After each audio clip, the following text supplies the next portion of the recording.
ಕೆಲವು ದಿನಗಳ ಹಿಂದೆ ಬೆಂಗಳೂರಿನಲ್ಲಿ ಮರದ ಕೊಂಬೆ ಬಿದ್ದು ಗಾಯಗೊಂಡಿದ್ದ ಅಕ್ಷಯ್ ಸಾವನ್ನಪ್ಪಿದ್ದಾನೆ. ಚಿಕಿತ್ಸೆ ಫಲಕಾರಿಯಾಗದೆ ಅಪೋಲೋ ಆಸ್ಪತ್ರೆಯಲ್ಲಿ ಕೊನೆಯುಸಿರೆಳೆದಿದ್ದಾರೆ ಅಕ್ಷಯ್.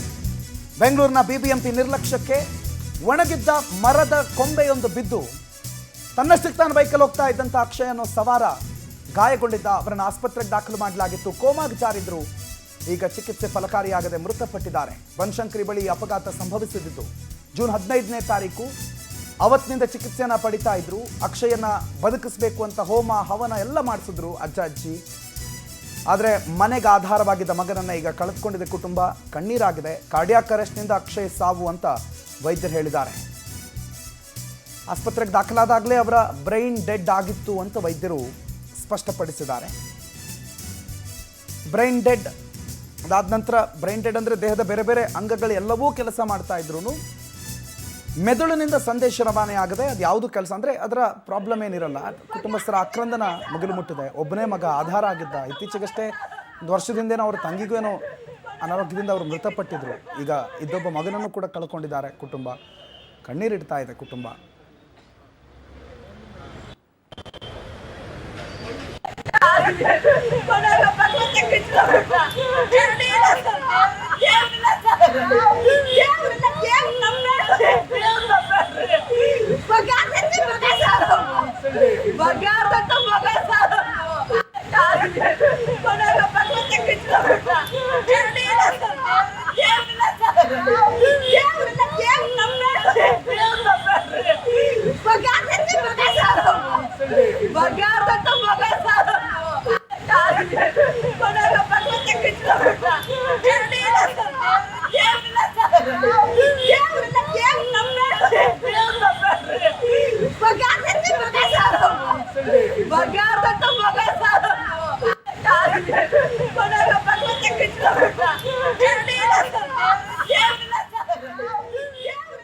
ಬೆಂಗಳೂರಿನ ಬನಶಂಕರಿಯಲ್ಲಿ ಇತ್ತೀಚೆಗೆ ಮಳೆ ಆದ ನಂತರ, ಮಳೆ ನಿಂತ ನಂತರ ಮರ ಬಿದ್ದಿತ್ತು. ಗಾಳಿ ಸಿಕ್ಕಾಪಟ್ಟೆ ಇದ್ದಂಥ ಸಂದರ್ಭ ಅದು. ಭಾನುವಾರ, ಶನಿವಾರ, ಸೋಮವಾರ. ಭಾನುವಾರದ ದಿವಸ ಈ ಮೃತ ಅಕ್ಷಯ್ ಏನೋ ಕಾರ್ಯಕ್ರಮ ಇತ್ತು. ತಂದೆಗೇನು ಹುಷಾರಿರಲಿಲ್ಲ. ಆಸ್ಪತ್ರೆಗೆ ಕರ್ಕೊಂಡು ಹೋಗಬೇಕು ಅನ್ನುವ ಸಿದ್ಧತೆಯಲ್ಲಿದ್ದರು. ಆ ನಡುವೆ ತಂದೆ ನಾಳೆಗೆ ಆಸ್ಪತ್ರೆ ಹೋಗೋದು ಮುನ್ನ ಇವತ್ತು ಅಡುಗೆಗೇನೋ ತರಬೇಕು ಅಂತ ಹೋಗ್ತಾ ಇದ್ರು. ಹೋಗೋ ಸಂದರ್ಭದಲ್ಲಿ ಒಂದು ದೊಡ್ಡ ಕೊಂಬೆ ಬೀಳುತ್ತೆ. ಅಕ್ಷಯ್ ಅವರ ತಲೆ ಮೇಲೆ ಬೀಳುತ್ತೆ. ತಲೆ ಮೇಲೆ ಬೀಳ್ತಾ ಇದ್ದಂಗೆ ಅಕ್ಷಯ್ ಪಕ್ಕದ ಒಂದು ಕಾಂಪೌಂಡ್ಗೆ ಗುದ್ದಿ ಗಾಡಿ ಬೀಳುತ್ತೆ. ಆಮೇಲೆ ಅಕ್ಷಯ್ನ ಆಸ್ಪತ್ರೆಗೆ ಕರ್ಕೊಂಡು ಹೋದಾಗ ತೀವ್ರತರವಾದಂಥ ಪೆಟ್ಟು ಅವರ ತಲೆಗಾಗಿರುತ್ತೆ. ಅವ್ರಿಗೆ ಆಸ್ಪತ್ರೆಯಲ್ಲಿ ಚಿಕಿತ್ಸೆ ಕೂಡ ಕೊಟ್ಟರು. ಮೊದಲಿಗೆ ಖಾಸಗಿ ಆಸ್ಪತ್ರೆಯಲ್ಲಿ ಮೊದಲಿಗೆ ಒಂದು ಚಿಕಿತ್ಸೆ ಕೊಡ್ತಾಯಿದ್ರು. ಆಮೇಲೆ ಅಪೋಲೋಗೆ ಶಿಫ್ಟ್ ಮಾಡಿದ್ರು. ಅಪೋಲೋನಲ್ಲಿ ಟ್ರೀಟ್ಮೆಂಟ್ ಕಳೆದ 2 ದಿನದಿಂದ 3 ದಿನದಿಂದ ನಡೀತಾ ಇತ್ತು. ಕೋಮಾಗೆ ಜಾರಿದ್ರು. ರೆಸ್ಪಾಂಡ್ ಮಾಡ್ತಾ ಇರಲಿಲ್ಲ. ಆ ನಡುವೆ ಕುಟುಂಬವು ಕೂಡ ಹೋಮ ಹವನ ಮಾಡಿ ಮಗನನ್ನು ಉಳಿಸ್ಕೊಳ್ಳೋ ಪ್ರಯತ್ನ ಮಾಡಿದ್ರು. ಅಜ್ಜ ಅಜ್ಜಿ ಎಸ್ಪೆಷಲಿ ಮೊಮ್ಮಗನನ್ನು ಉಳಿಸ್ಕೊಳ್ಳೋ ಎಲ್ಲ ಪ್ರಯತ್ನ ಮಾಡಿದ್ರು. ಬಟ್ ದೇವರೇ ಇಲ್ಲ ಅಂತ ಹೇಳ್ತಿದ್ದಾರೆ. ಅಕ್ಷಯ್ ಸಾವನ್ನಪ್ಪಿದ್ದಾರೆ. 1 ಗಂಟೆಗೆ ನಿಮ್ಗೆ ಡೆತ್ ಆಗಿದೆ ಬನ್ನಿ ಅಂತ ಹೇಳ್ಬಿಟ್ಟು ಮಗಡೆ ಕರೆದ್ರು. ಆ ಹುಡುಗರು ನನಗೆ ಅಷ್ಟು ಇದಿಲ್ಲ. ಅವರೇ ಹೋದರು. ಅವ್ರು ಹೋದ್ರೆ ಸರಿ ಆಗೋಯ್ತಲ್ಲ, ನಿಮ್ಮ ಯಾರಿಗಾನ ಹೇಳ್ಬಿಡಿ ಅಂತಂದರು. ಎಲ್ಲರಿಗೂ ಹೇಳಿದೆ ಆವಾಗಲೇ. ಅದೇ ನಿಮ್ಸ್ಗೆ ಕರ್ಕೊಂಡೋಗ್ಬಿಟ್ಟು ಇವಾಗ ಇದು ಮಾಡ್ತಾರಂತೆ. ಪೋಸ್ಟ್ ಮಾರ್ಟಮ್ ಮಾಡ್ತಾರಂತೆ. ಮಾಡ್ಬಿಟ್ಟು ಆಮೇಲೆ ಇದು ಮಾಡ್ತಾರೆ. ಡಾಕ್ಟ್ರೇ ಕನ್ಫರ್ಮ್ ಮಾಡಿದ್ರೆ ಕನ್ಫರ್ಮ್ ಮಾಡಿಬಿಟ್ಟಿದ್ದಾರೆ ಡಾಕ್ಟ್ರ್. 1 ಗಂಟೆಗೆ ನಿಮ್ಗೆ ಡೆತ್ ಆಗಿದೆ ಬನ್ನಿ ಅಂತ. ವರ್ಷಿತ ಮಾಹಿತಿ ಕೊಡ್ತಾರೆ. ನೇರ ಸಂಪರ್ಕದಲ್ಲಿ ಜಾಯ್ನ್ ಆಗಿದ್ದಾರೆ. ವರ್ಷಿತ, ಕಳೆದ 3-4 ದಿನದಿಂದ ಆಸ್ಪತ್ರೆಯಲ್ಲಿ ಕೋಮಾಗೆ ಜಾರಿದ್ರು. ಆದರೆ ಇವತ್ತು ಮೃತಪಟ್ಟಿದ್ದಾರೆ ಅಂತ ಅನೌನ್ಸ್ ಮಾಡಿದರು. ಏನೇನಾಗಿತ್ತು ಚಿಕಿತ್ಸೆ ಯಾವ ರೀತಿ ಫಲ ಕೊಡಲಿಲ್ಲ ವರ್ಷಿತ?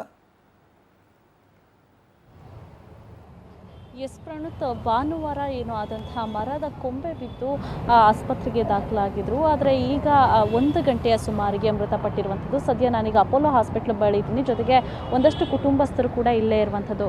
ಯಾಕಂದರೆ ಒಂದು ಕಡೆಯಾಗಿ ಅರಣ್ಯ ಇಲಾಖೆ ಕೂಡ ಈಗ ತಾನೇ ಹಾಸ್ಪಿಟ್ಲಿಗೆ ಬಂದು ಏನು ಪೋಸ್ಟ್ ಮಾರ್ಟಮ್ನ ಕಿಮ್ಸಲ್ಲಿ ಮಾಡೋದಾಗಿರ್ಬೋದು. ಜೊತೆಗೆ ಆಸ್ಪತ್ರೆಗೆ ಏನು 4,06,000 ಖರ್ಚಾಗಿರೋದನ್ನು ಕೂಡ ಕೊಡ್ತೀವಿ ಅನ್ನುವಂತಹ ಮಾತನ್ನು ಈಗ BBMPಯ ಪಾಲಿಕೆ ಹೇಳ್ತಾ ಇರುವಂಥದ್ದು. ಅದರಲ್ಲೂ ಮುಖ್ಯವಾಗಿ ನೋಡ್ತಾ ಹೋದರೆ ಅಕ್ಷಯ್ ರೋಡ್ನಲ್ಲಿ ಹೋಗ್ತಾ ಈ ರೀತಿ ಮರದ ಕೊಂಬೆ ಬಿದ್ದು ಸಾವನ್ನಪ್ತಾರೆ. ಜೊತೆಗೆ ಅದರಲ್ಲೂ 4-5 ದಿನಗಳು ಇದ್ದರೂ ಕೂಡ ಬ್ರೈನ್ ಡೆಡ್ ಆಗಿ ಸಾವನ್ನಪ್ಪಿರುವಂಥದ್ದು. ಜೊತೆಗೆ ಡಾಕ್ಟರ್ಸ್ಗಳು ಕೂಡ ಹೇಳ್ತಾ ಇದ್ರು, ನಾವು ನಮ್ಮ ಪ್ರಯತ್ನವನ್ನು ಕೂಡ ಮಾಡಿದ್ದೀವಿ, ಆದರೆ ವಿಧಿಯಾಟ ಏನು ಮಾಡೋದಕ್ಕೂ ಕೂಡ ಆಗಲ್ಲ ಅನ್ನುವಂಥದ್ದು. ಜೊತೆಗೆ ಫ್ಯಾಮಿಲಿಯವರ ಆಕ್ರಂದನ ಕೂಡ ಮುಗಿಲು ಮುಟ್ತಾ ಇರುವಂಥದ್ದು. ಯಾಕಂದರೆ ಅಕ್ಷಯ್ ಅನ್ನುವಂಥ ಏನು ಅವರ ತಾಯಿಯನ್ನು ಕೂಡ ಕಳ್ಕೊಂಡಿರ್ತಾರೆ. ಅಜ್ಜ ಅಜ್ಜಿಯ ಒಂದಷ್ಟು 3 ಜನ ಮಕ್ಕಳು ಕೂಡ ತೀರಿ ಹೋಗಿರ್ತಾರೆ. ಈಗ ಅಜ್ಜ ಅಜ್ಜಿಗೆ ಆಧಾರ ಸ್ತಂಭವಾಗಿದ್ದವರೇ ಅಕ್ಷಯ್ ಎಂಬ ಮೊಮ್ಮಗ. ಆದರೆ ಅಕ್ಷಯ್ ಕೂಡ ಈಗ ಇಲ್ಲ ಅನ್ನುವಂಥದ್ದನ್ನು ಅವರಿಗೆ ಜೀರ್ಣ ಮಾಡೋದಕ್ಕೂ ಕೂಡ ಆಗ್ತಾ ಇಲ್ಲ. ಯಾಕಂದರೆ ನಿನ್ನೆ ಮೊನ್ನೆ ಕೂಡ ಅಜ್ಜಿ